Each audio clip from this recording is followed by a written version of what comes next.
రా.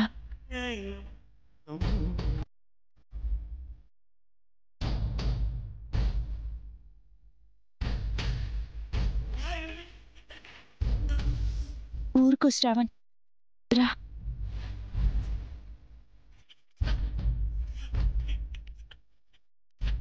పద సరస్వతి.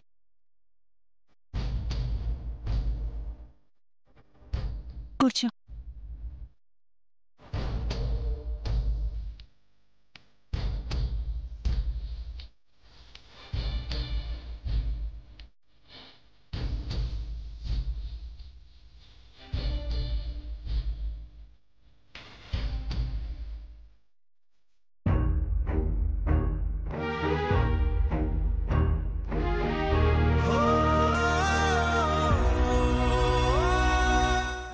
సరస్వతి, ఇక్కడ నీ స్వేచ్ఛకి ఎటువంటి భంగం కలగదు. నీకు కావాల్సినట్టుగా కంఫర్ట్గా ఉండొచ్చు. కంఫర్ట్గా ఉండడానికి ఇదేమన్నా మహారాజా ప్యాలెసా?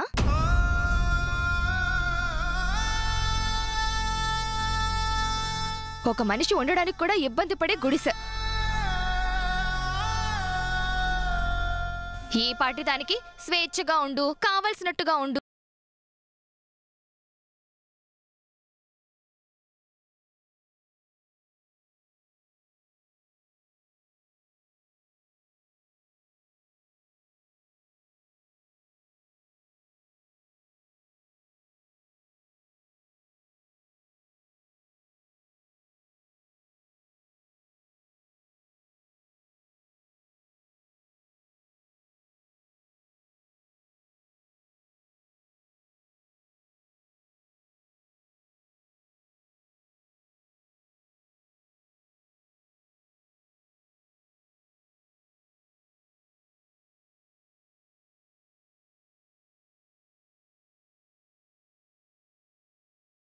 కోరిక నెరవేరితే నువ్వున్నావు స్వామి అంటారు.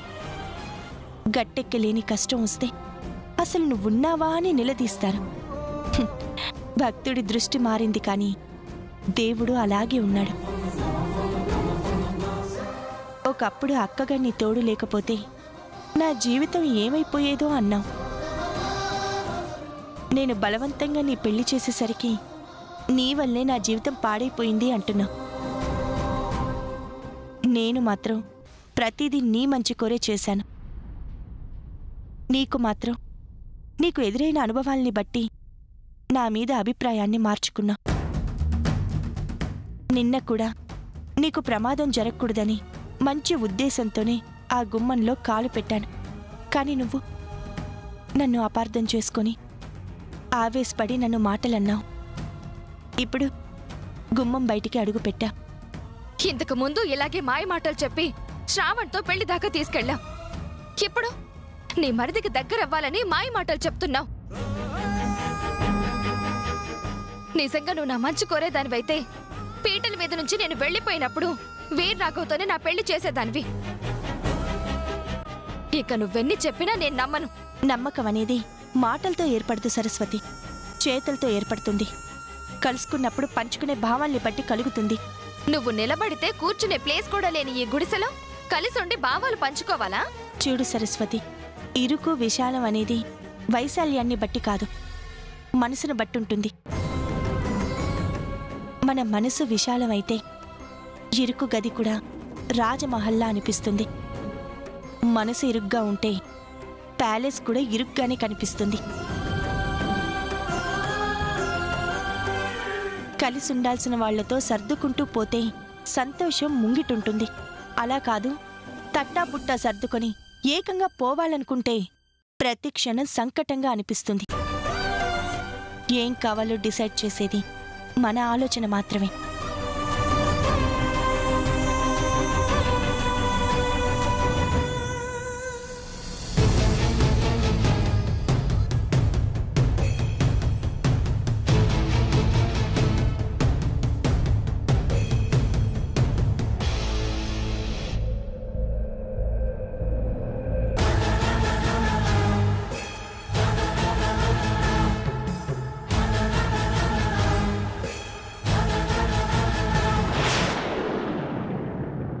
మారుతి,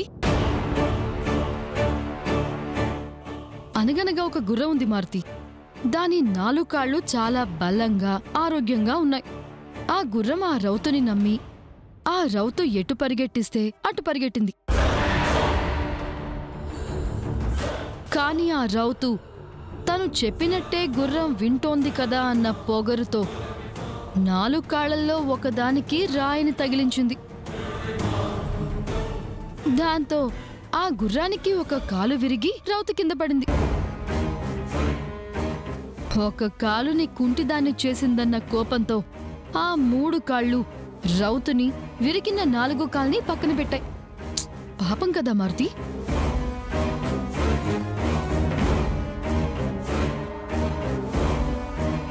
బాగున్న 3 కాళ్ళు రౌతున్న 4వ కాలికి చూసుకోకుండా రాయి తగిలించి ఉంటుందని భ్రమపడి ఉంటుంది అమ్మగారు. ఎదురుగా వస్తున్న గాడిదని తప్పించడానికే రౌతు అలా చేసి ఉంటుందని అర్థమయ్యాక గుర్రం 3 కాళ్ళు ఆ 4వ కాలు కూడా కలుపుకుని గాడిదని నడ్డి విరిగేలా తన్నేయండి.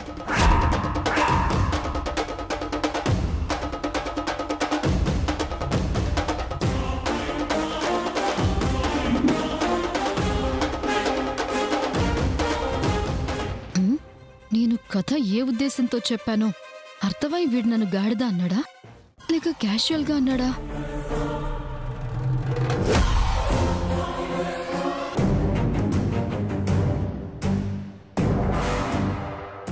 సీత, నేను చెప్పిన గుర్రం కథ దేని గురించో నీకు అర్థమైంది కదా?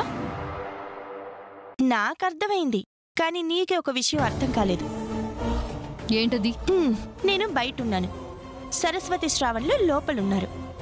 వాళ్ళిద్దరినీ ఎలా దగ్గర చేయాలా అని ఆలోచిస్తుంటే నువ్వు మాత్రం కండిషన్ పెట్టమని సరస్వతికి ఎక్కించి చెప్పి నా దగ్గరికి పంపి వాళ్ళు ఒకటవ్వడానికి రోడ్డు వేశాం. Thank you Dakshayani.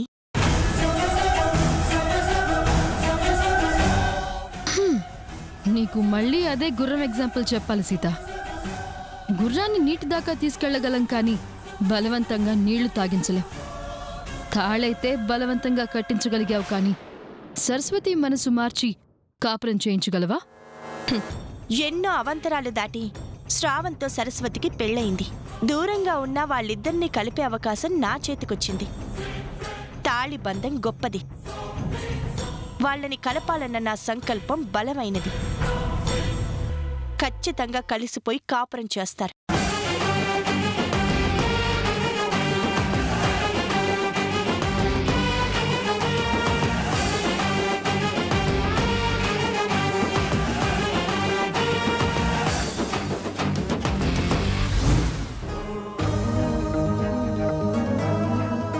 మీ తమ్ముడంటే నాకిష్టం లేదు.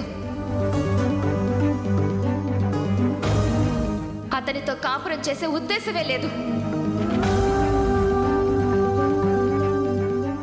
3 నెలల కాలం ముగిసేసరికి నాకు నేనుగా మీ తమ్ముడితో జీవితం పంచుకోవడానికి కాపురం చేయడానికి నేను ఇష్టపడకపోతే చట్టపరంగా నాకు విడాకులు కావాలి. మీకు దూరంగా ఉండే కన్నా నిజంగా ప్రాణం పోతేనే బాగుండేమో అన్నయ్య.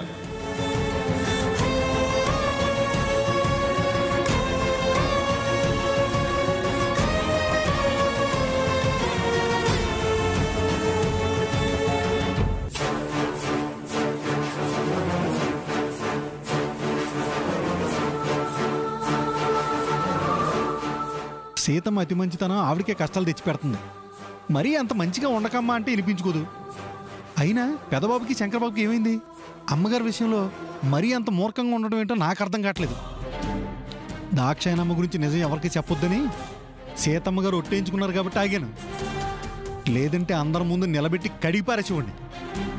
నాకు అవకాశం దొరికినప్పుడు ఆవిడ ఒక ఆట ఆడుకుంటాను. చేస్తున్న దారుణాలు చాలక మళ్ళీ గుర్రం కదా ఒకటి.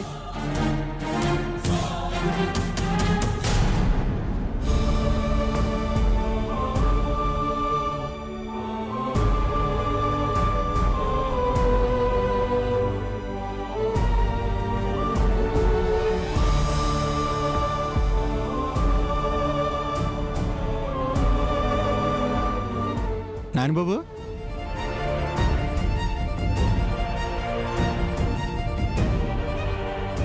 ఒంటరిగా ఎక్కడేం చేస్తున్నారు? ఏంటి బాబు అలా ఉన్నారు?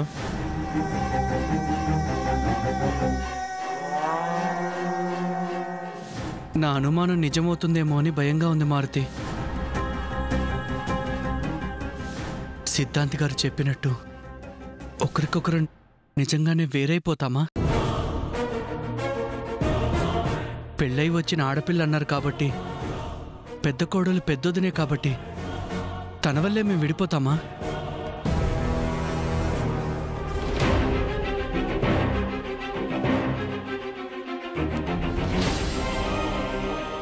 మాట్లాడవేంటి మారుతి? సిద్ధాంత్ గారు చెప్పినట్టే జరుగుతుందంటావా? మీరు కూడా అలా మాట్లాడతారండి బాబు. అమ్మగారు ఎలాంటి మీకు తెలీదా? శ్రావణ బాబు ప్రేమ గురించి మీకు తెలీదా?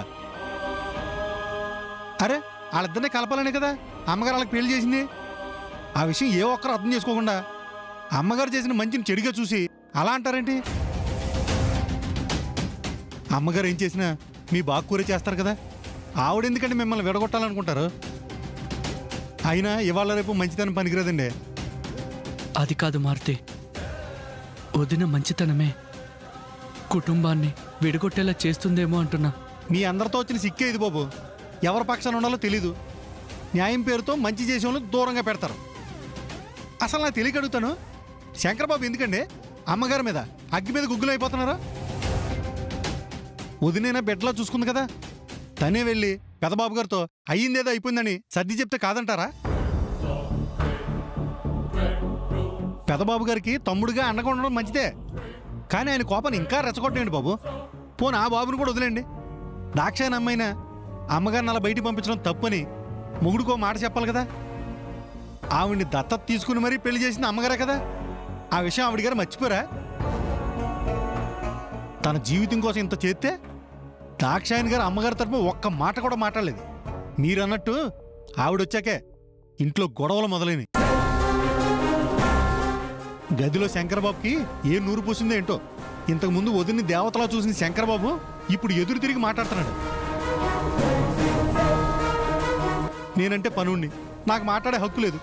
మీకు మాట్లాడే హక్కున్నా ఇలా భయపడి ఉంటారు కానీ వెళ్ళి మాట్లాడరు. పాపం మంచి చేసిన అమ్మగారికి కట్టాలి తప్ప ఏం చేస్తాం?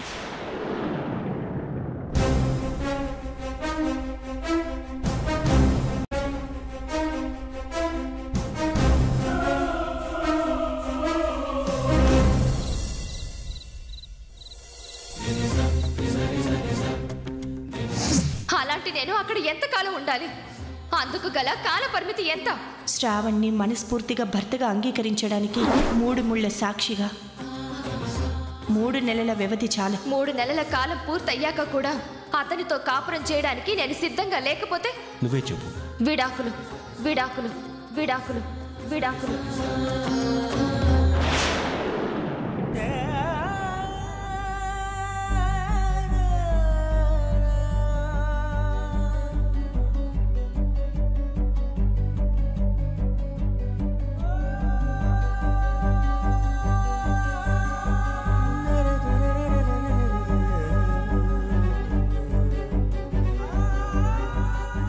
జరిగింది తలుచుకుని బాధపడి ప్రయోజనం ఏముందన్నయ్య?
ఏంటన్నయ్య, శ్రావణ్ ఒక్క మాటని అర్హత నీకు లేదా?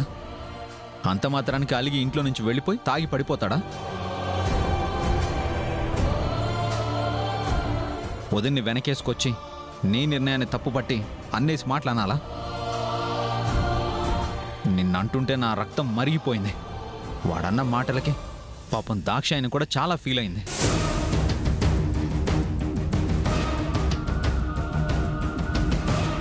ఆవిడొచ్చాకే ఇంట్లో గొడవలు మొదలైంది. గదిలో శంకరబాబుకి ఏ నూరు పోసిందో ఏంటో. ఇంతకుముందు వదిలిని దేవతలా చూసిన శంకరబాబు ఇప్పుడు ఎదురు తిరిగి మాట్లాడుతున్నాడు. మనం నలుగురం విడిపోకూడదని నువ్వు అనుకుంటే సరిపోతానయ్య. ఆ పట్టుదల శ్రవణ్ గడికి కూడా ఉండాలిగా, కానీ లేదే. ఇక నుంచి మనం నలుగురం అన్నదమ్ములు అన్న విషయం మర్చిపోనయ్య. ఇక నుంచి మన ముగ్గురమే ఇంట్లో ఉంటామన్నయ్య, అంతే.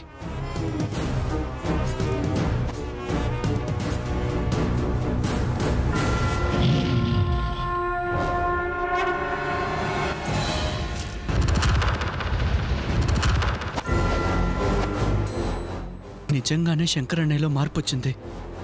దానికి కారణం మారుతి అన్నట్టు దాక్షాయణి వదిలేనా?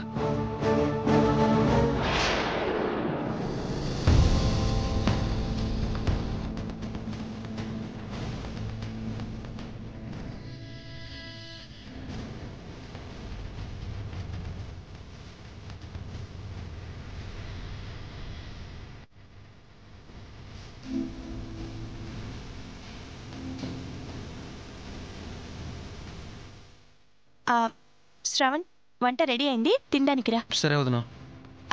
సరస్వతి, నువ్వు కూడా తిందుగానిరా. చూడు, ఇక్కడ ఉండడానికి మాత్రమే వచ్చాను. అంత మాత్రాన మీతో కలిసిపోతానేమో, మిమ్మల్ని కలుపుకుని పోతానేమో, మీరు పెట్టింది తింటానేమో అని భ్రమపడొద్దు. మీ పని మీది, నా పని నాది. నాకు ఆకలిస్తే నేనే వండుకొని తింటాను.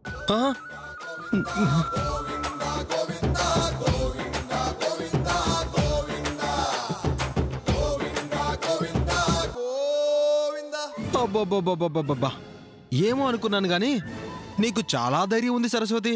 మొన్న నువ్వు చేసిన వంట, నీ వంట నువ్వే తిన్నాక కూడా మళ్ళీ నువ్వే వండుకుని తిందామనుకుంటున్నావంటే ప్రపంచంలోనే అత్యంత ధైర్య సాహసాలు కలిగిన వనితగా నిన్ను ప్రభుత్వం సత్కరించాలి. శ్రవణ్, ఇలారా. అలా అనొచ్చా? అనాల్సిన మాటలన్నీ అనేయడం, తప్పన్నట్టుగా కవర్ చేయడం. అయినా నా వంట ఎలా ఉంటే మీకెందుకు? మళ్ళీ కామెడీలు ఒకటి. సర్లే సరస్వతి, నువ్వు భోజనానికి రా. వద్దని చెప్తున్నాను కదా.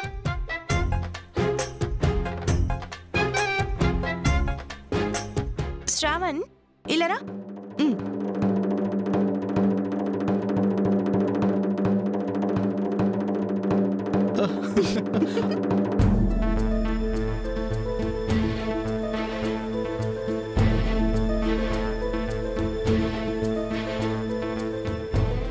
హలో, ఏంటి మీరిద్దరు నా గురించి చెవిలో ఓ గొడుక్కుంటూ ఎందుకు నవ్వుతున్నారు?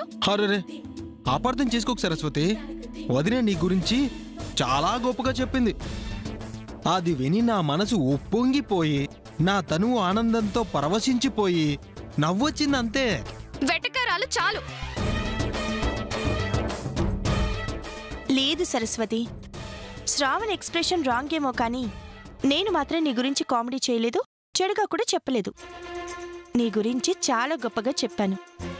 ఆడపిల్ల నీలా ఉండాలన్నాను. నీ పరిస్థితుల్లో మరో ఆడపిల్లుండుంటే బెంబేలెత్తిపోయి బేలగా ఉండేది. కానీ నువ్వలా లేవే. ఇంకొక పిల్లయితే భోజనానికి రమ్మనగానే వచ్చి తినేది, మేము మాట కలిపితే తను కలిపేది. కానీ నువ్వలా కాదే. ఎంత ఆత్మస్థైర్యం, ఎంత గుండె నిబ్బరం, ఎంత మాట మీద నిలకడ. నువ్వింత మొండి పట్టుదలగా ఉండటం ప్రతి అమ్మాయి చూసి నేర్చుకోవాలి. అసలు నీలాంటి అమ్మాయి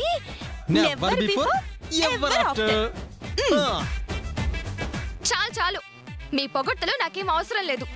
పొగడ్తలు కాదు సరస్వతి, నీ మనసులో ఉన్నదే చెప్పాను. అబ్బో, నువ్వేమైనా జ్యోతిష్య శాస్త్ర పితామయ్యవా? నేనేమనుకుంటున్నానో చెప్పడానికి? అదంతా ఎందుకు? ఇప్పుడు నీ మనసులో మా గురించి ఏమనుకుంటున్నావో నన్ను చెప్పమంటావా? చెప్పు చూద్దాం. మాతో కలిసి భోజనం చేస్తే ఎక్కడ మాట కలుస్తుందో, ఎక్కడ శ్రావణ్ మీద అభిప్రాయం మారి కాపురానికి ఒప్పేసుకుంటావో అన్న భయంతో నువ్వు తినడం లేదు, అంతేనా? అదేం కాదు. తిన్నా తినకపోయినా నేను కాపురానికి ఒప్పుకునే ప్రసక్తే లేదు. అంత పట్టుదల నీలో ఉన్నప్పుడు వచ్చి తినొచ్చు కదా. తింటాను, నాకేమైనా భయమా? ఆ. రా.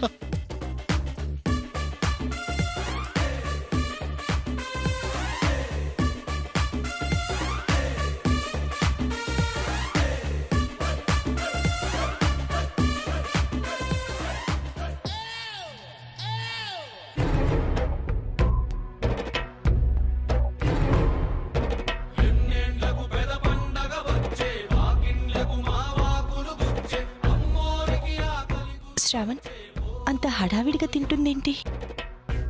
2 రోజుల నుంచి సరిగా తిండి లేదుగా వదినా, బాగా ఆకలేస్తుందేమో.